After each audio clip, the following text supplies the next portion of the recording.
시편 77편 아삽이 지은 시입니다. 그 시의 내용은 하나님께 드리는 노래요 찬양입니다. 자, 그런데 이 노래와 이 찬양이 어떻게 시작하고 있습니까? 기도로 시작되고 있는 것을 보게 되죠. 우리가 잘 아는 것처럼 기도는 성도의 가장 중요한 표지 가운데 하나입니다. 진정한 성도인가 아닌가, 그리스도인인가 아닌가 하는 것을 나타낼 수 있는 가장 기본적인, 그러면서도 가장 중요한, 또 가장 확실한 한 가지 표지가 있다면 그것은 기도입니다. 특별히 모든 일에 기도로 시작하는 것, 그것은 그리스도인으로서 너무나 당연한 것이다. 특별히 이번 신년 우리가 특별 새벽기도 하면서도 이런 내용들, 이런 사실들에 대해서 여러 번 말씀을 드렸습니다. 자, 그런데 시인은 어떻게 기도하고 있습니까? 1절 보세요. 내가 내 음성으로 하나님께 부르짖으리니, 내 음성으로 하나님께 부르짖으면 내게 귀를 기울이시리로다. 하나님께 기도하는데 자기 음성으로 기도하고 있다. 특별히 부르짖는다라는 말 속에는 어떤 의미가 있습니까? 큰 소리로라는 의미가 그 속에 포함되어 있습니다. 물론 우리가 소리를 내서 기도해야만 하나님이 들으시는 것은 절대 아닙니다. 큰 소리로 기도해야 하나님이 더 잘 들으시는 것도 절대로 아닙니다. 그러나 우리의 소원이 절실하고 우리의 소망이 간절하면 소리가 나게 되어 있고 또 그 소리가 큰 소리가 되게 되어 있어요. 그래서 우리가 큰 소리로 기도한다, 소리를 내어 기도한다 라는 것은 그만큼 간절히 기도한다, 혹은 기도하는 우리의 마음의 상태를, 우리의 심정을 잘 보여주는 것이. 그래서 큰 소리로 기도해야 하나님이 들으신다가 아니라 우리가 간절히 기도하다 보면 소리가 나게 되어 있고 또 그 소리가 커지게 되어 있다라는 말씀으로 우리가 들어야 돼요. 실제로 우리가 위급한 일을 만나거나 위험한 일을 만나면 어때요? 저절로 큰 소리가 나오게 되어 있죠. 불이 나 보세요. 불이야! 내가 할 수 있는 가장 큰 소리로 소리를 지르게 되어 있는 것이. 그래서 하나님께서 간절한 마음으로 드리는 기도, 너무 마음이 간절해서 우리의 음성으로 큰 소리로 하나님 앞에 드리는 그 기도, 하나님이 어떻게 하신다고요? 들으시고 응답하신다. 1절에 그렇게 말하죠. 내가 내 음성으로 하나님께 부르짖으리니, 내 음성으로 하나님께 부르짖으면 내게 귀를 기울이시리로다. 다시 말씀드리지만 내 음성으로 부르짖으면 들으신다. 속으로 기도하면 안 들으신다? 아니, 간절히 기도하면 들으신다 하는 그런 말을 하고 있는 것이. 어린 아기들, 말도 할 줄 모르는 어린 아기들, 이 아기들은 정말 할 수 있는 일이 아무것도 없죠. 그러나 말도 하지 못하는 이 어린 아이들이 정말 자기보다 몇 배 큰 어른들을 마음대로 움직일 수 있는 한 가지 무기가 있죠. 그게 뭡니까? 울음이죠. 울음. 아이가 울면 정말 엄마, 아빠, 모든 사람들이 다 그 아이에게 집중하게 되어 있어요. 또 아이가 울기만 해도 이 아이가 뭐가 필요한지, 배가 고픈지 어디가 아픈지 알고 그 필요를 채워줘요. 마찬가지 우리도 하나님 앞에 우리의 음성으로, 때로는 큰 소리로 하나님께 울부짖으면서 기도하면 하나님이 그 기도를 들으신다, 그리고 응답하신다. 이런 하나님의 심정이 강청하는 기도의 비유 속에 잘 나타나 있죠. 누가복음 11장 8절, 내가 너희에게 말하노니 비록 벗됨으로 인하여서는 일어나서 주지 아니할지라도 그 간청함을 인하여서는 일어나 주리라. 이처럼 하나님 앞에 기도하는 우리의 기도가 간절한 것, 이것은 중요하고 또 하나님께서 그것들을 귀하게 보신다. 자, 그런데 시인의 기도는 여기서 그치지 않죠. 거기서 한 걸음 더 나아가죠. 2절 보시면 나의 환난날에 내가 주를 찾았으며 밤에는 내 손을 들고 거두지 아니하였나니 내 영혼이 위로받기를 거절하였도다. 자, 여기 보면 이제는 음성으로 큰 소리로 부르짖는 것, 거기서 그치지 않고 어떻게 손을 들었다, 손을 들었다, 손을 들고 거두지 아니했다, 손을 들고 내리지 아니하였다. 참 기도를 시작할 때부터 끝날 때까지 손을 들고 기도했다라고 이야기하고 있어요. 자, 우리 이 사실에 대해서는 여러 번 생각해 보았습니다. 손을 든다는 것의 가장 중요한 의미 한 가지는 뭐라고요? 항복. 손을 드는 거 항복이죠. 누구 앞에서? 하나님 앞에서 항복하는 것을 말해요. 항복한다는 것은 뭘 말합니까? 자기의 모든 것을 내려놓는 거예요. 자기의 자존심이나 자기의 체면이나 또 우리의 모든 자랑까지도, 내가 할 수 있는 것, 내가 가진 힘, 내가 가진 능력, 내가 가진 지혜까지도 다 내려놓는 것, 이게 바로 항복이죠.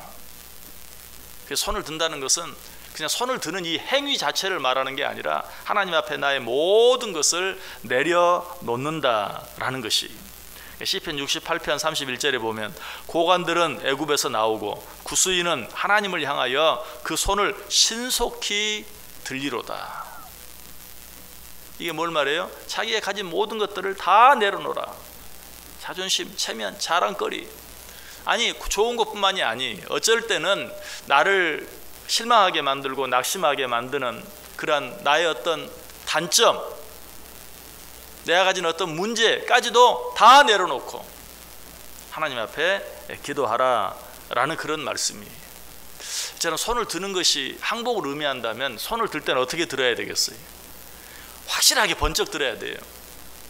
전쟁터에서 총을 든 적군에게 항복하면서 어정쩡하게 손을 잘못 들면 어때요? 마치 내가 총을 빼는 것처럼 상대방이 오인할 수도 있고 결국 그러다가 총알바지 되는 거예요.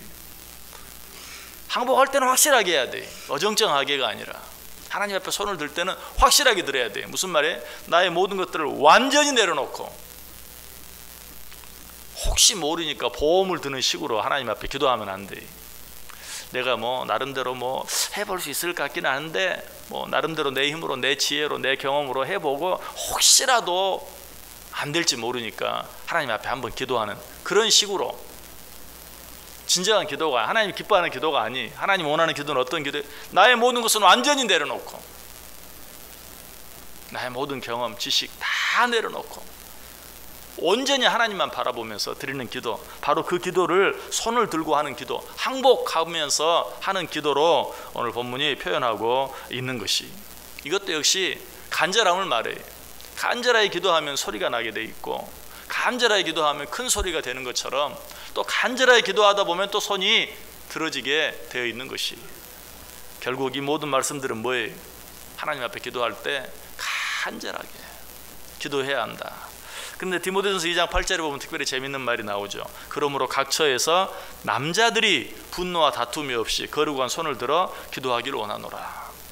왜 뭐 손을 들고 기도하는 것, 여기에 남녀의 구별이 있을 수 있어요? 없죠. 간절함인데 남자나 여자나 다 간절히 기도해야 한다. 근데 사도 바울은 남자를 언급했을까요? 아까 말했죠. 손을 든다는 것은 자존심, 체면 이런 것들을 다 내려놓는 것이라 그랬는데 이런 것들이 누가 강해? 남자들이 더 강해. 신앙생활하는 모습을 보면 분명히 알아요. 남자들은 이런 자존심과 체면이 강해서 기도할 때나 모든 일을 하는 데 있어서 좀 여자들에게 뒤처지는 경향이 있어요. 믿음이 모자라다, 그거보다도 그 자존심, 체면 때문에 그야말로 손을 드는 일만 있어도 남자들이 여자들보다 더 망설이고 주저하고 손을 내서 기도하는 것도 더 마찬가지, 이런 일들이 있는 것이 사실이. 특별히 오늘 이 말씀은 우리 한국 사람에게 당시에 주어진 말이 아니고 예수님 당시에 팔레스틴 사람에게 주어진 말이죠. 이 팔레스틴 사람들의 남자들 얼마나 자존심이 강합니까? 우리 한국 사람들의 자존심과는 비교할 수 없어요. 남녀 차별이 훨씬 더 심했죠. 여자들은 그야말로 사람 취급도 하지 아니하고 남자들만 사람인 것처럼, 성경에도 그런 모습들이 나오잖아요. 수를 세도 여자들은 아예 수에도 쳐주지도 않는 그런 모습들, 그런 분위기 속에서 하는 이야기. 남자들을 특별히 기도할 때 손을 들고 그 쓸데없는 자존심, 체면들 다 내려놓고 기도하라. 그러나 궁극적으로는 뭐예요? 남자들만 얘기하는 것이 아니라 남녀노소 할 것 없이 모두. 그러나 사도 바울이 강조한 이 내용들을 한번 생각하면서 특별히 남자분들, 정말 남자들이 자존심, 체면 다 내려놓고 기도하기 시작하면 자기 자신이 바뀌고 가정도 변하고요, 교회도 변하고. 사실 지금까지 우리 한국 교회는 참 여자분들이 더 많이 일하고 이끌어가는 그런 모습이었어요. 지금도 사실이 어째 지금 뭐 남자분들 그래도 많이 나와 있으면 수를 세면 어때? 비교가 안 되죠. 항상 비율로도 항상 그랬어요. 남자들이 앞서가면, 남자들이 앞서가기 위해서 애를 쓴다면 틀림없이 모든 것들이 바뀌고 변화되어질 것이. 사도 바울은 그래서 남자들을 한 번 더 특별히 따로 언급한 것이. 그러나 남자 여자 할 것 없이, 남녀노소 할 것 없이 함께 기도하고 함께 노력하고 함께 애쓰면 더더욱 더 큰 변화들이 일어날 수 있겠죠. 자, 오늘 본문 말고도 그래서 성경 안에는 기도할 때 손을 높이 들었다는 말들이 참 많이 나옵니다. 시편 88편 9절 곤란으로 말미암아 내 눈이 쇠하였나이다. 여호와여 내가 매일 주를 부르며 주를 향하여 나의 두 손을 들었나이다. 시편 141편 2절에도 나의 기도가 주의 앞에 분향함과 같이 되며 나의 손 드는 것이 저녁 제사같이 되게 하소서. 자, 손을 들고 하나님 앞에 기도하는 이런 기도, 이런 예배, 이런 찬양, 이것이 얼마나 힘이 있는가 하는 것을 가장 잘 보여주는 사건이 있죠. 어떤 사건입니까? 이스라엘이 아말렉과 싸울 때, 그때 누가, 모세가 어떻게 기도했어요? 손을 들고 기도했죠. 손을 들고 기도하면 이스라엘이 이기고, 손을 내리면 아말렉이 이기고, 또 손을 들고 기도하면 이스라엘이 이기고, 또 손을 내리면 아말렉이 이기고. 여러분, 이것도 손을 드는 그 행위 자체를 말하는 게 아니, 하나님 앞에 간절히 기도하면 이스라엘이 이기고, 너 너무 피곤해서 그렇게 하지 못하면 다시 아말렉이 이기고 하는 이 모습을 우리에게 보여주고 있는 것이. 여러분, 왜 우리가 기도할 때 손을 들어야 하는가? 신앙생활 할 때 여러분, 우리 인간은, 하나님은 영이시지만 우리 인간은 영과 육을 가진 존재라는 사실을 꼭 기억해야 돼요. 그래서 우리는 신앙생활을 마음으로만, 영으로만 하면 안 돼요. 마음으로만, 영으로만 하면 아무리 잘해도 50%만 하는 거예요. 우리는 영과 육을 가지고 있는 존재. 그러므로 이 육을 완전히 벗기 전까지는 우리의 마음과 영과 더불어 무엇이? 몸이 항상 움직여야 돼요. 그래야 100%가 돼요. 근데 우리는 늘 신앙생활 할 때 하나님은 우리의 마음을 보시지. 그런데 우리 인간은 몸이 움직이지 않고 마음만 갈 수 있는 그런 존재들이 아니에요. 진정으로 마음이 있다면 몸도 따라 움직여요.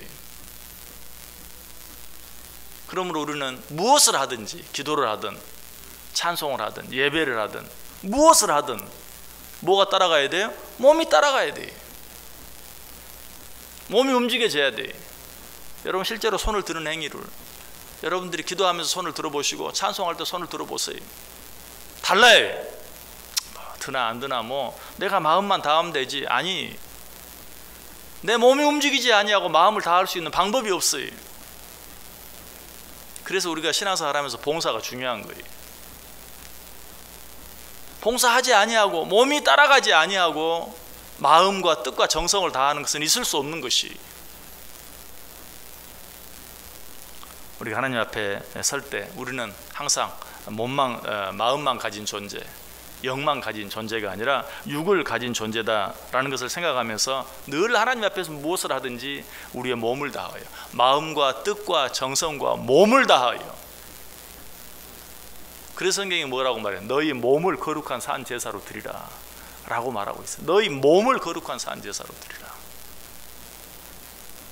우리가 항상 하나님 앞에 나아갈 때 우리의 마음만 살필 것이 아니라 우리의 몸을 함께 살필 수 있는, 실제로 요즘 부모들에게 자녀 교육에 대해서 이야기하면서 강조하는 것들이 무엇입니까? 바디랭귀지. 말로만이 아니라, 말로만 사랑한다가 아니라 몸으로 껴안아주고 허그하고 하는 그런 바디랭귀지가 중요하다라는 걸 늘 이야기하죠. 사실이 그렇죠. 그리고 이 바디랭귀지는 그냥 그 자녀들에게만 영향을 미치는 게 아니, 서로 안아주고 쓰다듬어주고 하는 그 일을 할 때 그렇게 하는 부모에게도 영향을 미쳐요. 그렇게 할 때 부모와 자녀 사이에 친밀감이 생겨지는 것이, 왜? 몸을 가지고 있기 때문에 그래. 옛날 어른들은 그것도 잘 못하잖아요. 습관이 안 돼가지고. 그러나 그런 바디랭귀지를 자주 사용할 때 이런 사람과 사람 사이의 어떤 그런 교감이 훨씬 더 커지는 것처럼, 마찬가지 우리가 하나님 앞에 손을 들고 찬송하고 기도하고 예배하면 그로 말미암아 하나님이 더 기뻐하실 뿐만 아니라 그렇게 할 때 우리 자신에게도 더 큰 은혜가 되는 거예요. 이 사실을 꼭 기억하면서 오늘 하나님 앞에서 우리가 무엇을 하든, 기도를 하든 찬송을 하든 예배를 하든 몸과 마음 그리고 뜻, 정성 플러스 우리의 몸까지 함께 따라가는 그런 기도, 그런 찬송, 그런 예배를 통해서 하나님을 더 기쁘시게 할 뿐만 아니라 우리도 더 큰 은혜를 체험하고, 무엇보다 그로 인하여 오늘 본문에 약속한 것처럼 하나님의 응답의 그런 은혜와 축복을 늘 경험하고 누리며 살아갈 수 있게 되기를 주님의 이름으로 간절히 축원합니다. 기도하겠습니다.